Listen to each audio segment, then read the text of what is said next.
Have you ever wondered what really happens when someone vanishes without a trace? The 30th of September 2020, a young woman, Sydney West, just 20 years old, was last seen walking across San Francisco's iconic Golden Gate Bridge, swallowed by dense fog. Moments later, she was gone. No one saw her leave. No body was ever found. No phone, no goodbyes. Her family has been searching for answers ever since. But the deeper you go into Sydney's story, the stranger and darker it becomes. So, what really happened to Sydney West? Sydney was born on the 11th of July 2001. She grew up in Pleasanton, California, a bright, fun-loving girl with a love for sports, art, and music. She played volleyball, wrote songs, painted, and dreamed big. But behind her cheerful smile, Sydney struggled. Anxiety and depression haunted her teenage years. She wrote about it in her personal blog, words that now feel chilling in hindsight. Still, her parents, Jay and Kimberly, believed she was destined for greatness. They wanted her at one of America's top universities: Harvard, Yale, Princeton. Berkeley was never part of their plan. When Sydney was rejected from those elite schools, tension inside the West household began to grow, and soon things would spiral out of control. Did Sydney's family pressure push her toward breaking point? By 2019, Sydney was still trying to figure out her path. She loved music, she loved writing, but her parents had other ideas. They spent thousands on college counselors determined to get her into the Ivy League. Sydney, however, was determined to go her own way, even if it meant clashing with her parents. There are whispers of harsh discipline, reports that her father once smashed her phone with a hammer after an argument. Others claim Sydney was sometimes kicked out of the house for poor grades. The family denies all of it, but one thing is certain: Sydney's life was no longer her own.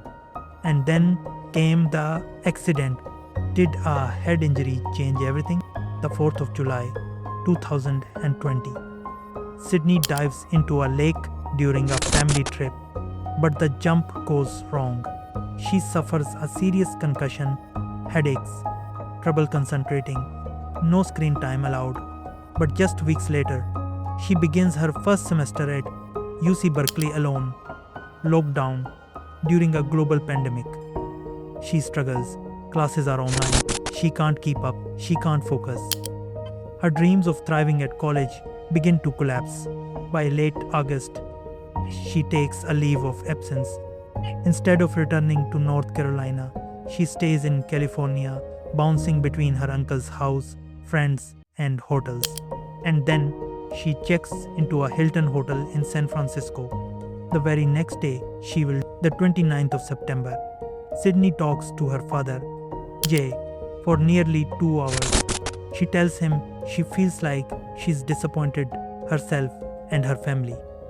Jay begs her to come home. She refuses. They promise to talk again the next day, but that next day never comes.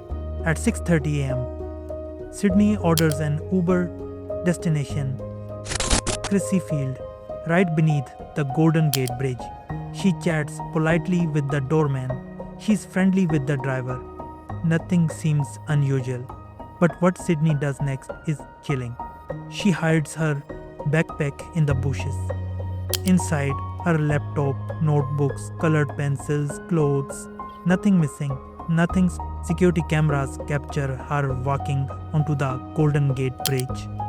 Black leggings, a teal sweatshirt, Vans sneakers, headphones in. She turns back once as if she forgot something. This is when she ditches her backpack. Then she walks forward again, deeper into the fog. The cameras lose her. She never comes out the other side. It's as if Sydney West simply vanished. Did she jump?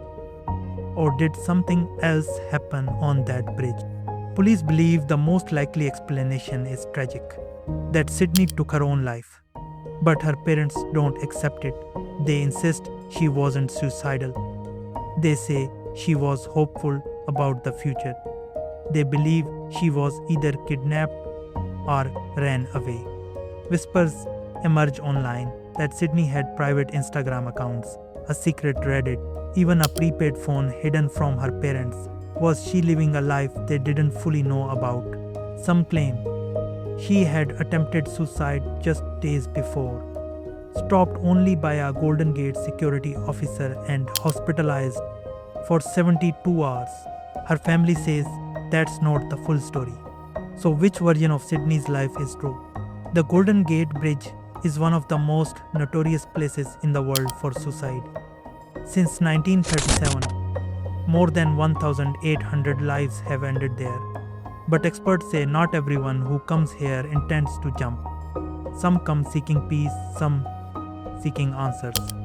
If Sydney did jump, why has no trace of her ever been found?